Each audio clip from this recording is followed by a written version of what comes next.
This is a short video about the Nazi stealing of art and Hitler's plans for the art with his Führer Museum. I highly recommend the Rape of Europa documentary. It is available via Canvas under the module In-Class Videos. Adolf Hitler, as you probably are well aware, started out as a failed art student. Very much interested in art, very much thought that his views on art were the best, the only ones. He decided that he would create a museum in Linz. It was a city in Austria, very near where he was born in Brunau. He wanted this museum to be one of the most beautiful on the Danube River and to rival the Louvre and other large museums. He actually started conceiving of this idea of a German National Gallery as early as 1925. At that time, he wanted the museum to be in Berlin. The slide here shows a model that was created. In autumn of 1940, Hitler commissioned the architect Hermann Geisler to create this redesign for the entire city of Linz. He wanted to create an art capital of Europe there. So this redesign included a new city hall, a Nazi party headquarters, a railway station, stadium, community hall, technical university, Institute of Metallurgy, a planetarium, a suspension bridge, a mausoleum for Hitler's parents, a theater, a concert hall, a library with over 250,000 volumes, an opera house, and a cinema. By January of 1945, Hitler received this model of Linz, including the museum. The museum is here on the top. There's a close-up of the museum. This is the cultural area of Linz. He collected art by a lot of different routes. He purchased a lot of art through his various connections. He also utilized the fact that these families of Jewish heritage were frantic to leave Germany. So in many cases, the artwork would be used to barter for their freedom, or they would be simply left behind when they fled or when they were taken into custody. One of the men that Hitler had buying artwork for him was Heinrich Heine. He started collecting artwork in Italy and France for this museum. Many people would give Hitler artwork for his birthday. His birthday was celebrated nationally starting in 1933, the year he became chancellor. On his 50th birthday in 1939, his birthday, April 20th, was declared a national holiday. So many other leaders and members of the Nazi Party used this occasion to gift paintings to Hitler. In June 1939, Hitler appointed Hans Pose, who was director of the Dresden Painting Gallery, as a special envoy for this museum. Pose focused on early German, Dutch, French, and Italian paintings.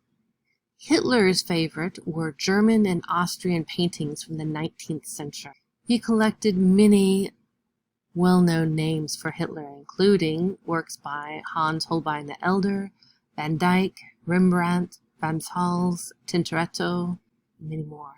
In March 1943, Hermann Voss, who was director of the Wiesbaden Gallery, took over this special commission. He included works by Rembrandt, Leonardo da Vinci, Bruegel, and Vermeer. By 1945, there were over 8,000 items in the collection for the Linz Museum. These items were collected into a series of photograph albums. They were created between autumn of 1940 and 1944. and a new one was presented to Hitler every Christmas and on his birthday. Many of these items were items that were confiscated from these new territories that Hitler started to invade. Almost 22,000 objects were confiscated from France alone. Again, one of the main areas that he confiscated from were these collections of Jewish art dealers. Here's Hitler with some of his leading men, again looking over some of the artwork. Here's one with Hitler and Göring. Göring is the man standing right next to Hitler here.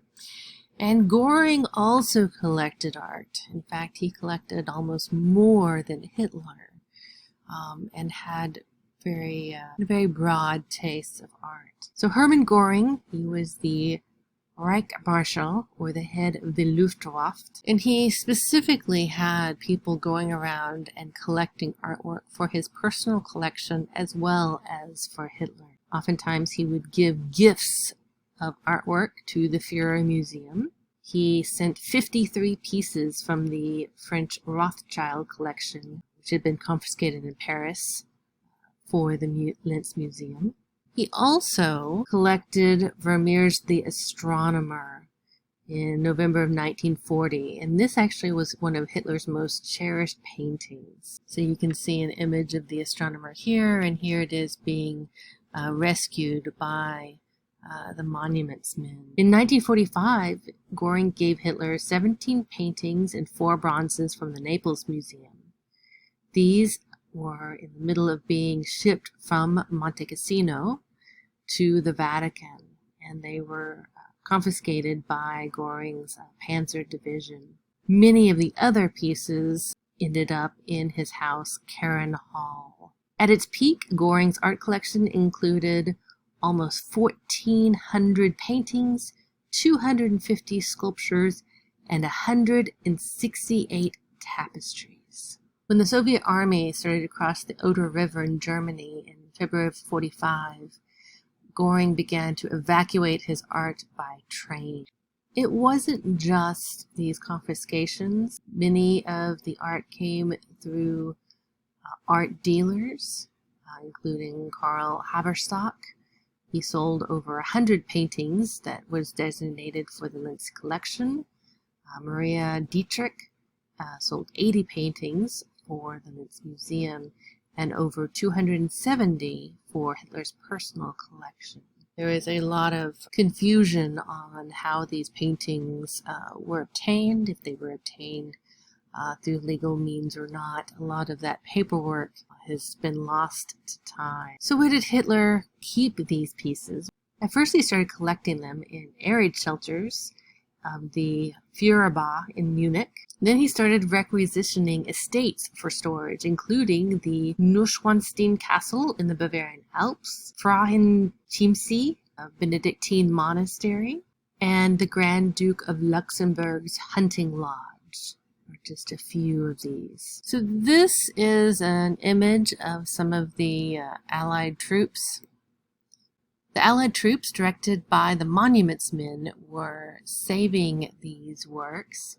As you can see, these were stored in various homes in different areas. You can recognize some of these images.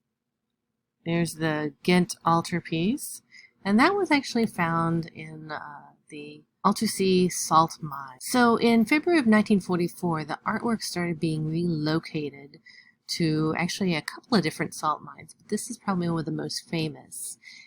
This salt mine actually started in the 14th century. It had been in use for obviously centuries, and the Nazis had included up-to-date lighting, dehumidification equipment, special racks designed to hold the paintings and artworks.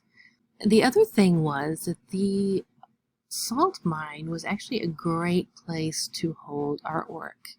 It had a constant 65% humidity. Most museums try for 65 to 70. The temperature only varied from 40 to 47 degrees Fahrenheit, which, while we think of it as very cold, is also very perfect for artwork. Here's another image of some of the troops looking at parts of the altarpiece.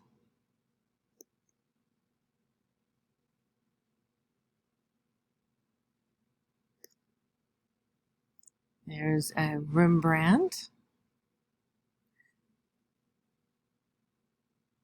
that's there in the salt mine. There's Eisenhower looking over the artworks that have been found, again in the salt mine. And there's the Brugge Madonna by Michelangelo. So the Ghent altarpiece and the Brugge Madonna, if you watch the movie Monuments Men, both make a very important appearance. And again, I encourage you to watch the movie. You can get some extra credit points from watching that.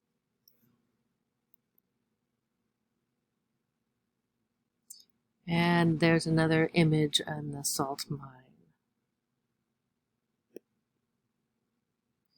And you can see the elaborate racks and lighting and everything that was built to house these works.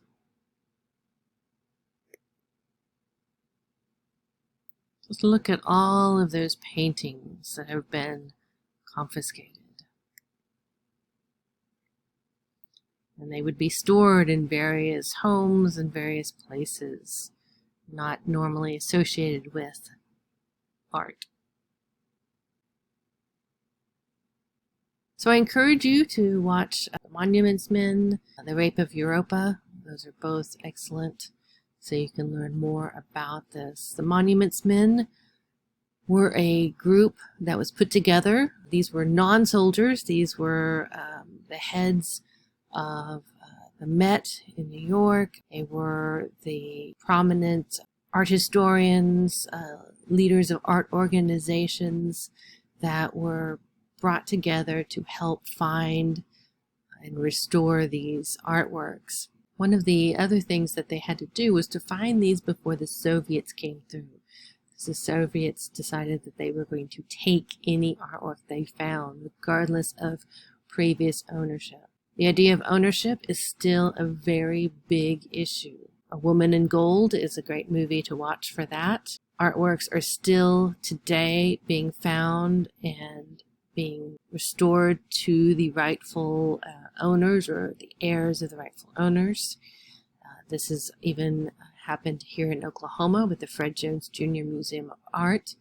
You can Google that. That happened just a couple of years ago when one of their paintings was discovered to have been looted.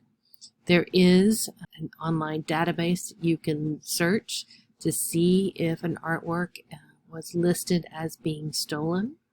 That is constantly being updated as well.